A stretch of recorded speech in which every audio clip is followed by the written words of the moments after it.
Hello everyone, this is TJ here from Mac Advisor UK. Today I'm bringing you my review of the iPhone 5. Now, I've been using this for just over a week and it's fantastic, just as an all-round comment there.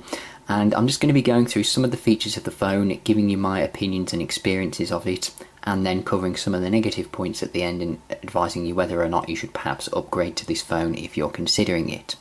So the first thing we're going to look at is the design. You'll notice that the phone has a new design. It's still distinctively an iPhone. You can tell that as soon as you look at the phone, so it hasn't had a complete overhaul and had a complete new look, so it does still have that trademark signature iPhone look to it, but it is incredibly thin and incredibly light. It's 7.6mm thin and 112 grams, and you'll certainly notice that when you first pick the phone up. A lot of reviewers have said that when you first pick the phone up you just realise how thin and light it is. And I think the new iPod Touches that are coming out very soon, they're actually thinner and lighter than this phone, so it'd be interesting to see how thin and light those feel when you hold those. Now this is the black and slate model, so it's got a nice slate finish to it on the outside. On the back you've got this nice slate back to it that changes, looks different colours in different lights, and you've got a glass window at the top and the bottom, which is obviously to let some of the radio signals through inside the phone. So got a nice design to it overall, slight redesign there. Obviously it's not going to be completely overhauled because A, there is only so much you can do to a phone, and B, it needs to still look like an iPhone. Now it is 18% thinner and 20% lighter than the iPhone 4S, which was the previous generation phone. So you certainly notice that, as I said, when you first get hold of the phone and you hold it. So obviously if you want to perhaps get hold of one of these, then I'd recommend going to a store. If you're thinking of upgrading or buying one, go to an Apple store or a mobile phone store and just pick one of these up, and you'll certainly feel the difference on how thin and light it is. Now the other thing that they've also done is they've gone to a taller 4-inch screen, which in my opinion is better than a wider screen, because I don't necessarily like these phones that are much wider, because I like to make sure that the phone fit in my pocket first of all. I also use the phone mainly for phone calls as well. I'm probably one of the few that still does. So I don't particularly want this huge thing held up to my ear when I'm making a phone call. So they've gone with this taller 4-inch screen, which is really nice, particularly for apps that use vertical scrolling. So you can see that you get an extra row of icons on the screen, but that isn't sort of the main feature of having the 4-inch display. Let me just go into, say, Twitter here, and you'll see that there is actually more on the screen for you to view, and particularly with apps like this that you scroll vertically, you do actually get to see more on the screen. As another example, I've got BBC News here, so I can now see more news stories on the screen. Now with the taller 4-inch screen, so it does have a benefit in that respect, and I do like the fact that you can actually browse and see more on the taller display. Obviously it does have a 16:9 aspect ratio, so that's obviously useful for when you're playing videos. So if I just go on and launch a video here, and everything just fills the screen nicely. You don't have the black bars at the top and the bottom of the screen, so it just fills the screen nicely, so that's nice for watching videos, whether it's movies or YouTube or anything like that. And the screen is 1136 by 640 pixels. It's the same 326 pixels per inch as previous iPhone, so it is a full retina display, and it does have 44% greater colour saturation, and you certainly notice that the display is more colourful when you compare it to, say, an older iPhone. If you put the two side by side, you do notice the colours stand out on this, and I can tell just by looking at the phone that it is more colourful, and just things like the app icons just stand out more, they're more colourful, and the overall display I've found has a different feel to it, whether that's to do with the fact that they've removed the touch layer and built the touch directly into the screen, or whether it's the new type of glass that they're using, but it just has a different sort of look and feel to it when you're using it, and I found that it's more resistant to finger marks as well. Certainly for me, I mean, I would say I have dry hands anyway, but I still get finger marks sort of on the black bit at the top and the bottom here on my iPhone 4 and also on my iPad 3rd generation.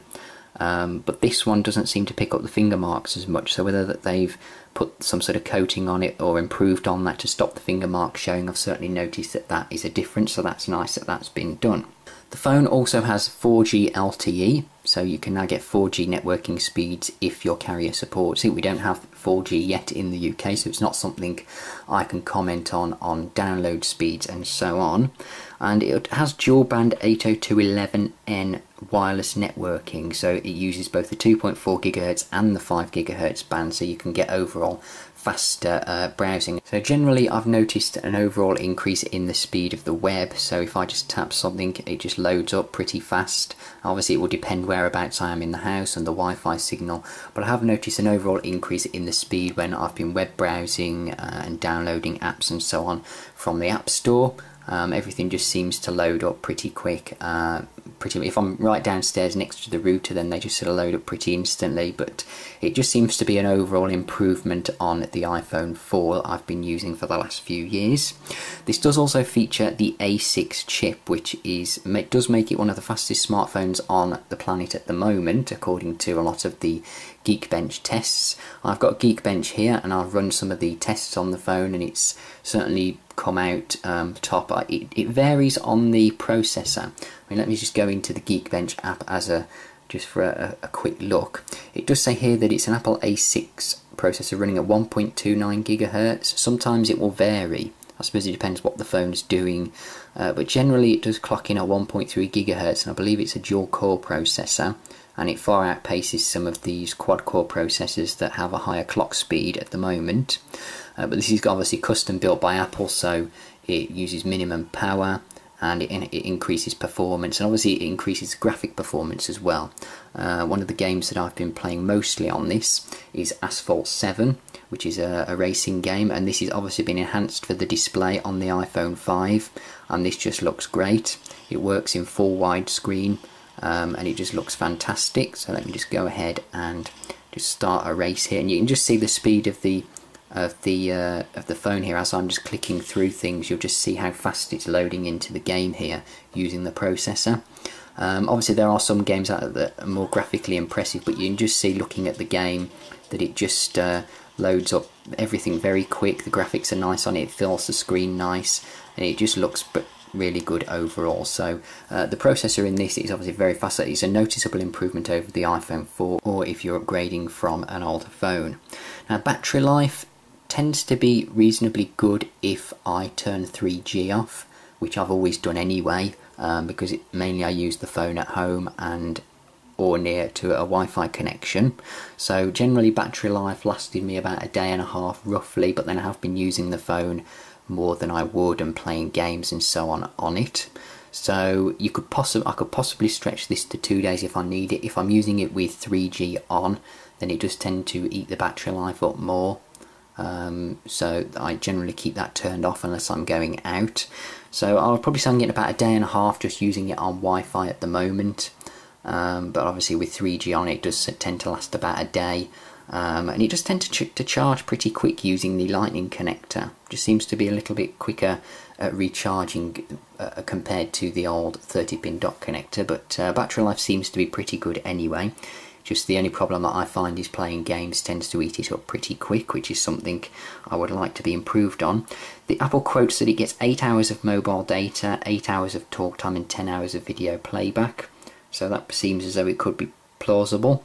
And you also get included with the iPhone 5 the earpods. Now let me just bring those in. I've used them on a couple of occasions, and these are the earpods here that come with the iPhone 5. I've found them to be slightly better than the earphones that would normally come with the iPhone, but generally I've still found them to be a bit basic in my opinion. A lot of people seem to like them. I mean, they are a step up from the stock white earphones that used to come with iPhones and iPods and so on, but I didn't really like them. I've got some better headphones and earphones that I'm used to, so obviously putting these in and using these just didn't seem to give a decent level of audio quality for me personally.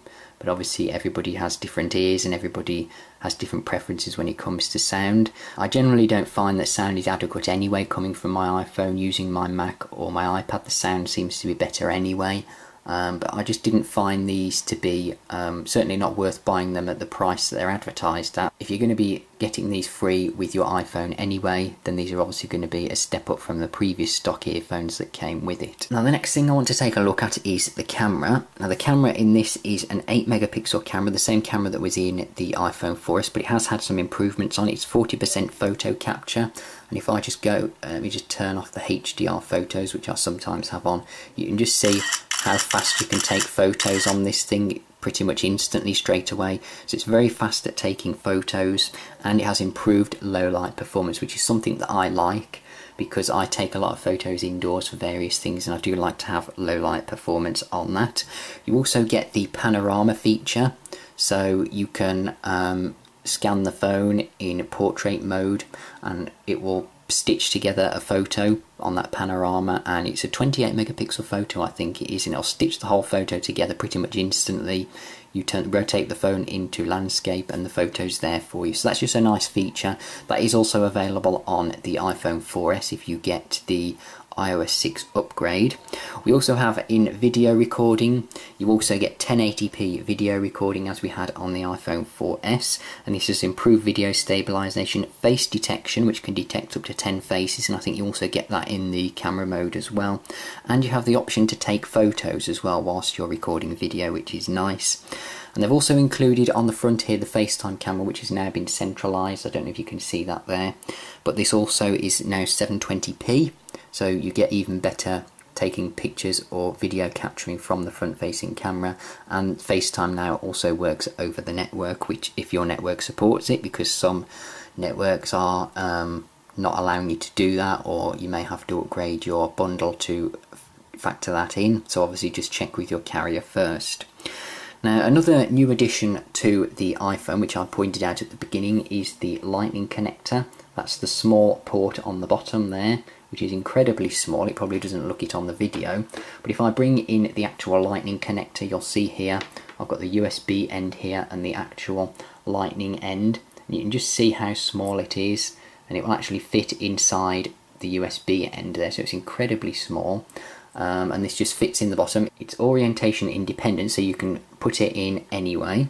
That's what she said, and it just slots in the bottom here, and there you go. And it's very small, very compact, certainly a lot smaller than the 30-pin dock connector we've been using for years. And it's an 8-pin connector, and I believe this it's adaptive, so depending on what you need to do with the phone, whether you're charging and syncing, I believe the pins on this are adaptive, so they adapt to whatever it is that you're doing. Obviously if you plug this into a speaker dock, then obviously it only needs to power the device and perhaps carry audio. So I believe that the connector adapts to whatever the device needs to do, from what I've read anyway. But it's nice that they've gone down to a smaller connector. Obviously there has been a hoo-ha over this because Apple changed to a new connector. It has sort of been the first connector change in about 10 years, and it's certainly no way that they could have used the old 30-pin dock connector in this phone anyway. They just wouldn't have fitted it in to this new thin and light design. Something else I wanted to point out is we've got slightly redesigned speakers here, and the microphone where they've drilled into the aluminium there. I just like the fact that it's been drilled into the aluminium, it just looks nicer. And the speaker overall, whilst it doesn't sound any different to the one that I have in the iPhone 4, it is noticeably louder. So it doesn't sound as though you get improved audio quality, not to my ears anyway, but it certainly is louder in this new iPhone 5. With the iPhone 5 you also get iOS 6, which is somewhat controversial because you don't get the YouTube app, although you can download one now from the App Store, and you don't get Google Maps, you get Apple Maps, which is, some people like it, some don't. You just get this nice 3D flyover view depending on whereabouts you are. Not all cities and places are supported at the moment. Obviously that's something that they're currently working on to improve the app overall. You also get Siri on the iPhone 5, so if you've not had this on a previous iPhone, then you also get Siri. This also comes to the 3rd generation iPad as well if you upgrade to iOS 6, but you get Siri, so that's a new feature for me. Siri is good overall. It doesn't understand you all the time, and obviously there is only a certain number of things that Siri can do. I think I've been asking it things that perhaps it can't do, but Siri overall is good. It's just one, to me it's a bit of a gimmick, but it is one of those features that I do use every now and again. We also got Passbook, which it can collect all your boarding passes, tickets, store cards and coupons. There is a limited number of apps that actually tie in with this at the moment, but I expect that will be built upon and more companies will introduce features to tie in with Passbook in the future. And you also get things like built-in Facebook integration, so from Notification Center or built into many apps like the Photos app as an example, you can just post things to Facebook straight away, just sign in once. And of course you also have iCloud as well, tied in and built into everything that you use. So overall, great phone. I love how light and slim it is. The 4-inch display is great. It just feels and looks much better. As I said, I found it more resistant to fingerprints and smudges. The things like games and that, it's absolutely great. Particularly apps that have been optimised for the 4-inch screen just work really well. Apps that haven't been optimised for the 4-inch display, you can still use them. They're just letterbox with a black border at the top and the bottom. I will be posting up another video showing you the difference in apps on that, and just the overall enhancements to the cameras, and the fact that there's a slightly improved battery life, and you get the earpods, which are, although they're not to my taste, they are an improvement over the free earbuds that we've had before. And then you just get some overall enhancements, things like the improved speakers, the lightning connector could be seen as an improvement, and then you get some enhancements with iOS 6. So overall it's a solid upgrade, certainly if anything for the 4-inch screen and the new slim and light design. Those are some of the main features, I would say, but certainly things that will probably prompt you to upgrade.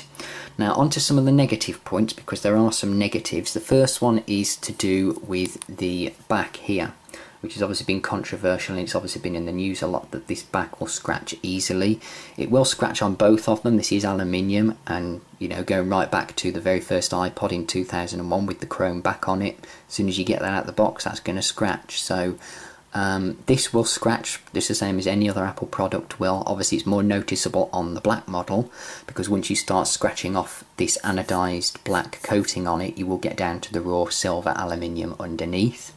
The white and silver model, yes, the aluminium on that will still scratch, but it won't be as noticeable because it's silver in colour anyway.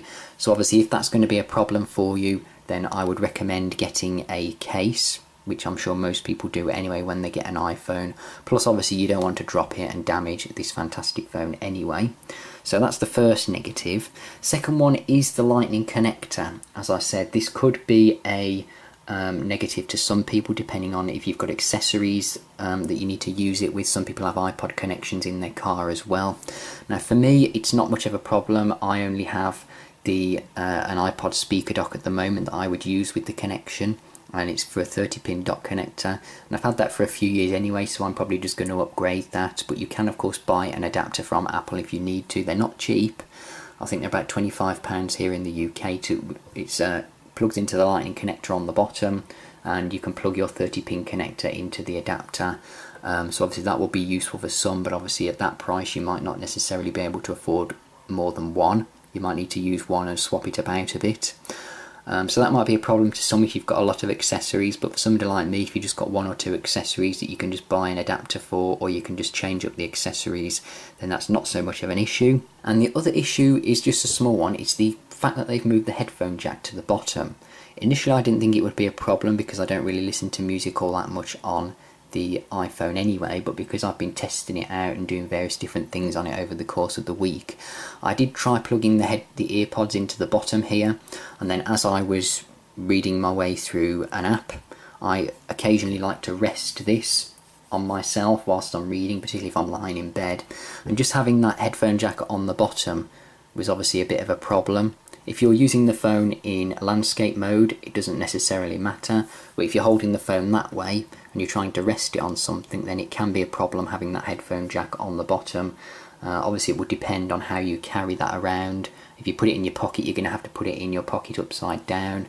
So that may just be, that's just a small issue there that may affect some people. So those are sort of the only negatives really. The fact that the back here can scratch easily, and obviously it will show up more so on the black and slate model. The smaller lightning connector if you've got lots of accessories, and the fact that they've moved the headphone jack to the bottom of the phone as well. Apart from that, that's just talking about the hardware. Obviously there are a couple of negatives if you're using iOS 6, like the fact there's no YouTube app, although there are a couple of apps that you can now download that have YouTube, or you can use the web app from Safari, and the fact that you've now got Apple Maps and not Google Maps, which may be a problem for some. For me it's not, because I don't really use the Maps app all that much anyway, so that's not an issue for me, but I can see where that would be for some. So overall I would say it's a great phone, certainly worthy of the upgrade for me personally, because I've come from an iPhone 4 that I've had for over 2 years. So is it worth upgrading to this phone? I would say yes if you're upgrading from an iPhone 4 and below. If you've got an iPhone 4S, then you're going to get a lot of the same functionality and features Once you've upgraded to iOS 6, you'll get things like the panorama mode in the camera, you'll get Passbook, Apple Maps if you want that, and just various other features. Obviously it has the same camera in it as the iPhone 4S, although there are those few improvements that it does have. And it does have obviously the faster networking 4G LTE, so that may be a concern, but I think even if you are tempted to upgrade from a 4S and you just decide to go ahead with it and do it anyway, then you're obviously not going to be disappointed, because the fact that the phone is thinner and lighter overall and you do get that bigger screen just makes it all worth it, I think, in my opinion. But I would certainly recommend it definitely if you've got an iPhone 4 or below, or if you're switching from another brand of phone, maybe you're switching from Android or a Windows phone or a BlackBerry, then this is obviously going to be the phone to go for. But if you've got an iPhone 4S and you're considering it, perhaps wait for the next iPhone, unless you're due an upgrade and you're tempted by it, or you really want to spend the money and get one. So that was my review of the iPhone 5. If you have any comments or questions, as always, you can submit a comment below the video, or feel free to drop me an email. Don't forget to check out my social links as well for Facebook and Twitter, and don't forget to give this video a thumbs up. Thank you all for watching, and I'll see you in the next video.